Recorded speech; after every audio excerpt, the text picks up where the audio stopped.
ICSE Standard 10 Physics, and in this video we are going to discuss the topics which are left in the chapter of force in my previous video, and the topics which are left are centripetal force, centrifugal force and center of mass or center of gravity. But before we start the discussion of centripetal and centrifugal force, it is very important to discuss uniform circular motion. Let us first define what is the uniform circular motion. As the definition written here, a motion is said to be uniform circular motion if a body moves with a constant speed in a circular path. The term speed is very important here. I will discuss it later. So, when a body is moving in a circular path with a constant speed, then that type of motion is called uniform circular motion. Suppose this is a circle in which a body is rotating in anti-clockwise direction. The body is moving from point A to point B, then point to C, then D, and then again A. And the body keeping moving in this way. At every point during its motion, the direction of motion of the body is given by the direction of tangent drawn at that point. Suppose the body is at point A. So if I will ask you what is the direction of motion of the body at point A, then the motion of direction is given by a tangent drawn at that point. And if the body reaches to point B, then what is the direction of motion? The direction of motion is given by the tangent drawn at point B. Again at C, again at D. So here we have discussed during a uniform circular motion, the direction of motion of a body at any point is along the tangent to the circle at that point. So if we change our point of motion, then the direction of tangent also changes. So what is the second point here? During its circular motion, the direction of motion changes continuously at each and every point. And if we talk about the inertia of direction, a body can change the direction of its motion if and only if an external force is applied on it. Without applying an external force, the body cannot change its direction. But here in circular motion, the body is continuously changing its direction, and it is possible only if the force will act on the body which is moving in a circular path. So when a body is moving in a circular path, it is acted upon by two types of forces, that is called centripetal force and centrifugal force. We will discuss about the centripetal and centrifugal force, but here one of the most important questions is that uniform circular motion. The question is uniform circular motion an accelerated motion or not? So, according to the definition of acceleration, rate of change of velocity is called acceleration. But here I have discussed that speed is constant. Speed is constant, but the direction of body changes continuously. And velocity has two elements. One is magnitude and other is direction. If the direction of motion changes continuously, then we can say that the velocity of body changes due to the change in the motion, and then when velocity changes, then the body will not remain in uniform velocity, it is said to be in accelerated motion. So a body is moving in a circular path, then the motion is called accelerated motion, because the direction of motion or the direction of velocity changes at each and every point. The magnitude means the speed is not changing, its value remains fixed, but its direction keep on changing. That's why we say that the velocity of the body is changing when body is moving in a circular path, and when velocity is changing, we can say that the body is accelerated motion. So, when a body is moving in a circular path, its motion is said to be accelerated motion instead of its speed is fixed.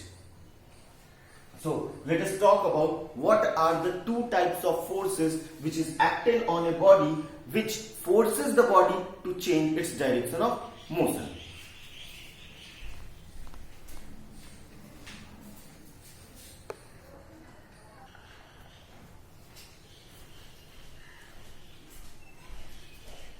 we have discussed that when a body is moving in a uniform circular motion, then it is always changing its direction of motion during entire its motion.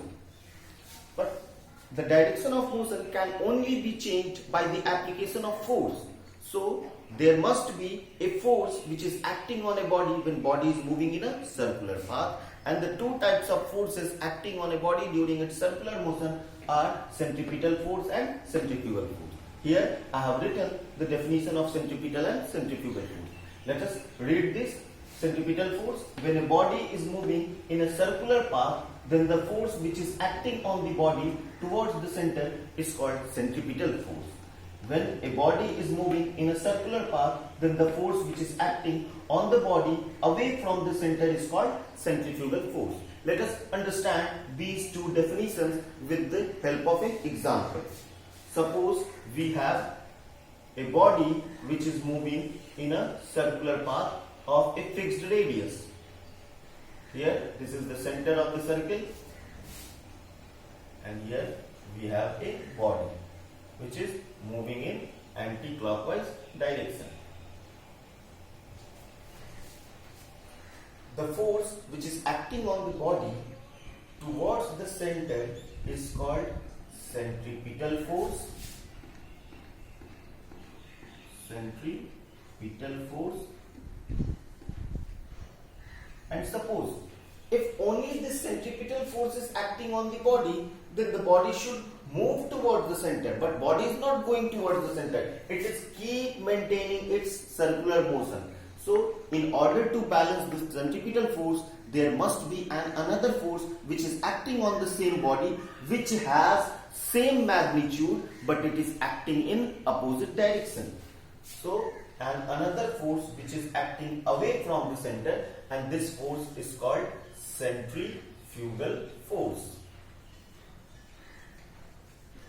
Centrifugal force. This centrifugal force is not a real force. It is said to be a fictitious force. Why?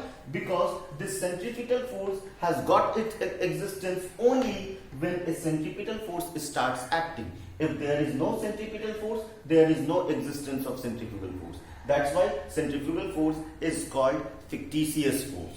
So, when a body is moving in a circular path, at each and every point during its motion, the body is acted upon by two equal and opposite forces.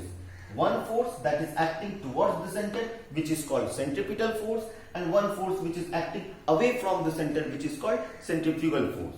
And these two are the forces which are responsible to keep this body to maintain its path on circle. So these are the definition and the concepts of centripetal and centrifugal force. But here one more question, important question arises here. These two centripetal and centrifugal forces are having equal magnitude and they are acting in opposite direction. So many of the students can think these two forces are the pair of action and reaction, but it is totally wrong. The pair of centripetal and centrifugal force are not the pair of action and reaction forces. Why? Because every time when a body is acted upon by a pair of action and reaction forces, then the action and reaction force act on two different bodies. Suppose we have a surface on which a body is placed. So the weight of the body acts on the surface in downward direction. So the weight of the body is applied by the body on the surface in downward direction, and in return the surface applies a normal reaction force on the body in upward direction. So these are two forces which are equal and opposite. They are forming the action and reaction forces because these forces are acting on two different bodies. Weight is acting on the surface, but reaction is acting on the body. But here the centripetal and centrifugal, both forces are acting on the same body. That's why they are not forming the pair of action and reaction forces. This is a very important question for the examination point of view.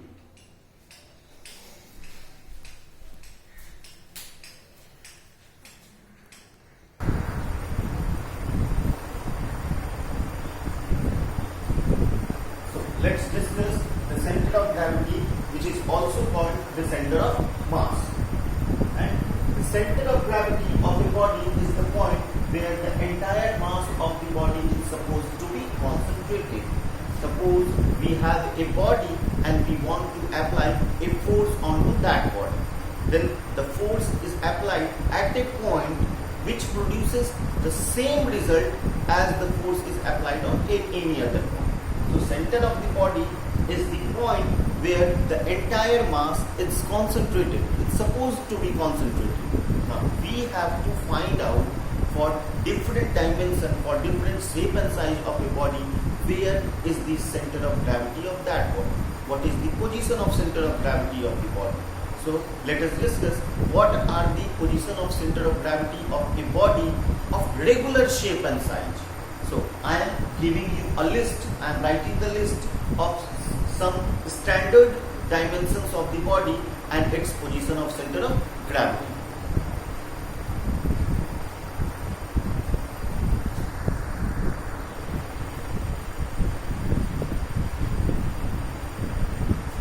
So here list of few regular shape of object.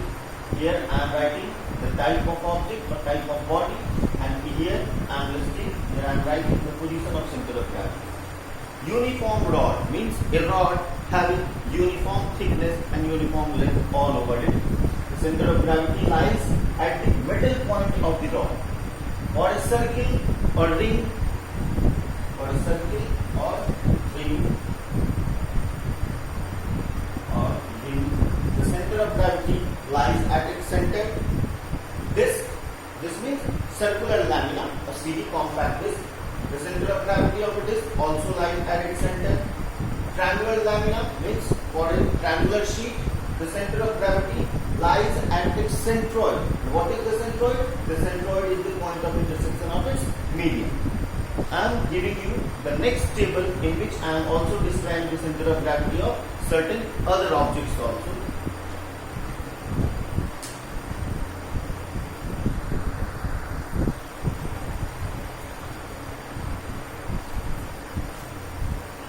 So our fifth object is parallelogram. The center of gravity of a parallelogram lies at the point of intersection of its diagonal. Cylinder, the center of gravity of cylinder lies at the midpoint of its axis. The line which is passing through the center of cylinder is called its axis, and this is middle point, central point of the axis is called its center of gravity. Hollow cone. The center of gravity of hollow cone lies at a distance of h by 3 of its base. If h is the height of cone and the center of gravity lies at the height of h by 3 from its base, or the center of gravity lies at a height of 2h by 3 below its apex or vertex. Solid cone. The center of gravity of a solid cone is slightly near to its base, which is at a distance of, which is at a height of h by 4 from its base, or you can also say that it is at a height of 3h by 4 from its vertex. So these are the certain standard or regular shape of object for which the center of gravity is given. So we have another method also by which we can determine the center of gravity of irregular shape of object. If the shape of object is irregular, there is a method, there is an activity, there is a way by which we can determine the center of gravity, and that method is called plumb line method. We will discuss it in the next.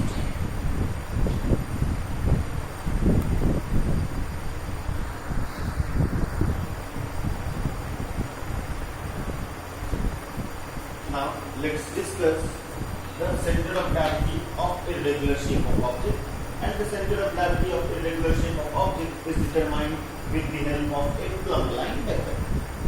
Most probably you have seen a plumb line, you have seen a Raj Mistri working with a plumb line when he is standing a wall with the help of a brick.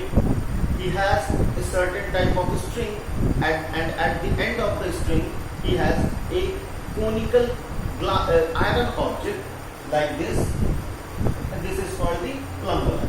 And with the help of this plumb line, we can determine by doing a simple activity which is center of gravity of irregular shape of object.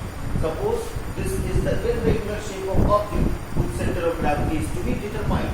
So first of all, what we do here is that with the help of a punch, we punch the periphery or we punch certain holes at the boundary of this irregular surface.